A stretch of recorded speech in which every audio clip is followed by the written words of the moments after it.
ఓసారి కలిసి రాదు, ఒకసారి కలిసి వస్తుంది, ఒకసారి అవమానింపబడతాడు, ఒకసారి సంతోషపడతాడు. కానీ ఇవేవీ కూడా లక్ష్య పెట్టడు. ఇవన్నీ భగవంతుడికి అర్పణ చేసి తనదైన మార్గంలో తాను వెళ్ళిపోతూ ఉంటాడు.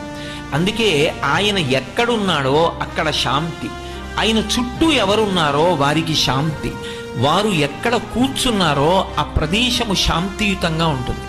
అందుకే సనాతన ధర్మంలో భక్తి యొక్క ప్రధాన ప్రయోజనముగా మీరు అడిగినా అడగకపోయినా భక్తి మార్గంలో వెడుతున్నప్పుడు వచ్చేటటువంటి మొట్టమొదటి లక్షణం ఏది అంటే ప్రశాంతత.